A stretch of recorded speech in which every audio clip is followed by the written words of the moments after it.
हाँ, नहीं, त्यागी जी को मैं ये कहना चाहूँगा कि वहाँ पे हुँ, हमास और इज़राइल की लड़ाई है, फ़िलिस्तीन की लड़ाई नहीं है बिल्कुल।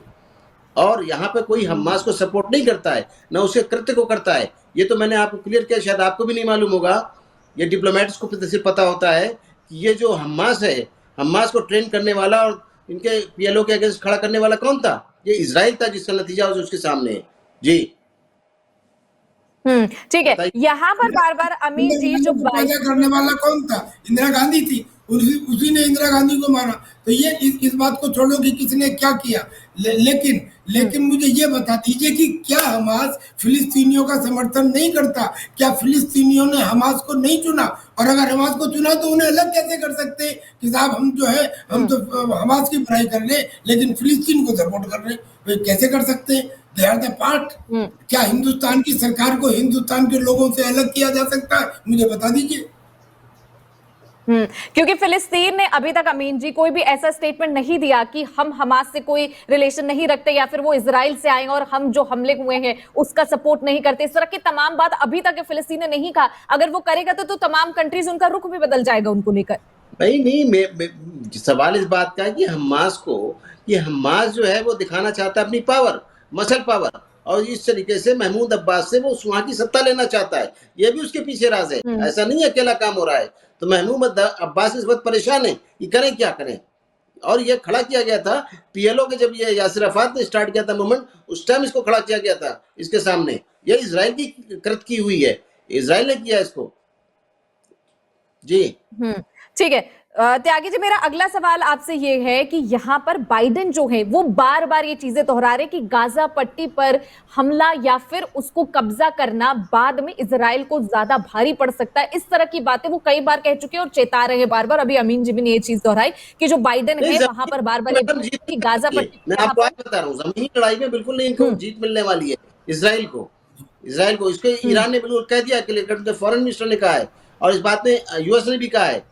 इस तरीके से नहीं चलेगा कि वो इस तरह कब्ज़ा कर जीत ले मिले वहाँ पे ना मिले मासूमों लेकिन को। कोशिश तो हाँ, जीत मिले अरे ना मिले लेकिन कोशिश तो जो कोई अरे कंट्री है वो पूरी सुनो करेगा। ठीक है, मेरी त्यागी जी सुनो बताइए इस पर। ये ज़मीनी लड़ाई में जीतने मोहम्मद वाले नहीं अमीन है साहब इज़राइली, ये मैं मोहम्मद बता देता हूँ। हुँ, मोहम्मद अमीन साहब कल को क्या होगा ये तो ना आप जानते ना हम जानते। उन्होंने एक सवाल बिल्कुल पूछा सही। कि अगर जीत मिलती उन्होंने एक सवाल पूछा कि अगर जीत मिलती है तो अमेरिका ने ये कहा है कि इज़राइल का गाज़ा पट्टी के ऊपर अधिकार करना या उसे कब्जे में लेना गलत होगा।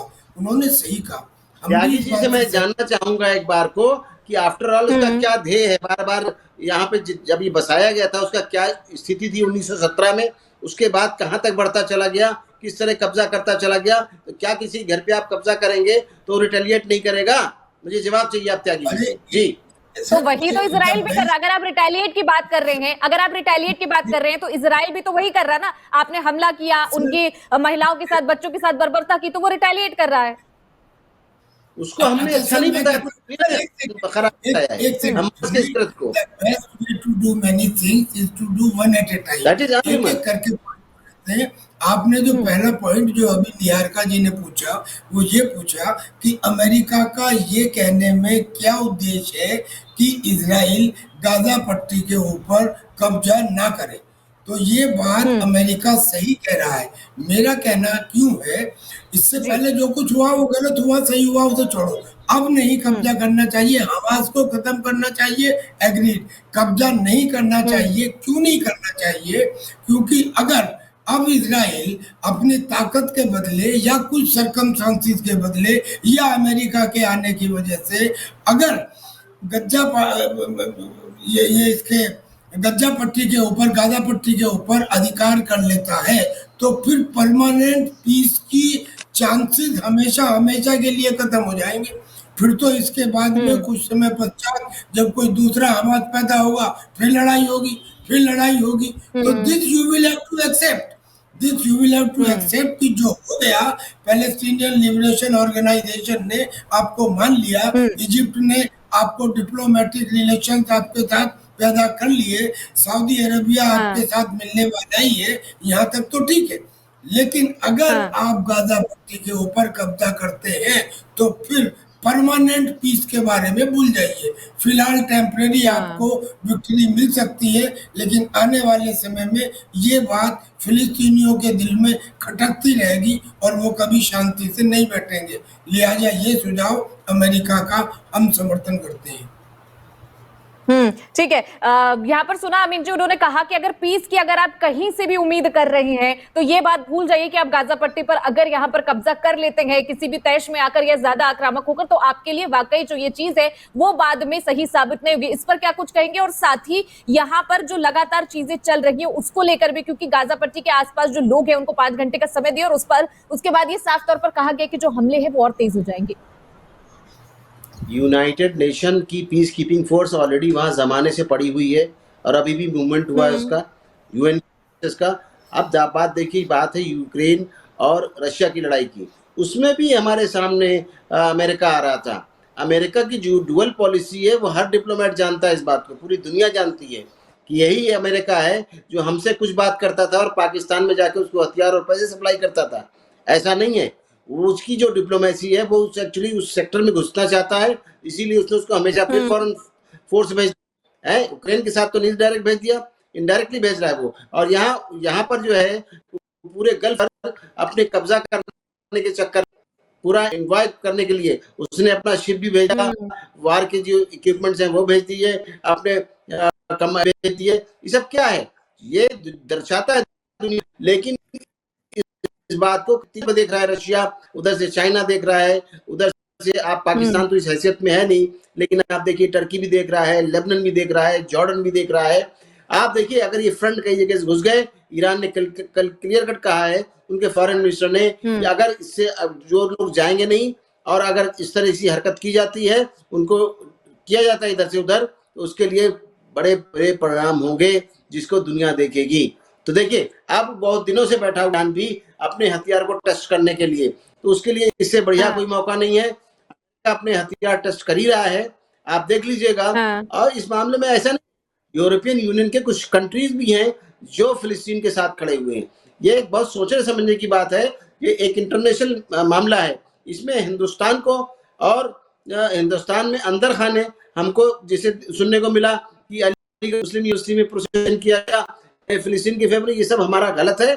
हम अपनी धारा एक रखें, हमारा राष्ट्र एक है और राष्ट्र के लोग एक, हमें ना इजराइल कुछ और ना ही हम फिलिस्तीन से, बल्कि हम जो मदद कर सकते हैं मॉरली, मानवता के आधार पर जो कर सकते हैं मॉरली या जैसे भी हम करें, लेकिन अपने देश के अंदर ऐसी स्थिति पैदा ना करें जो आपस में झगड़े की बात करें।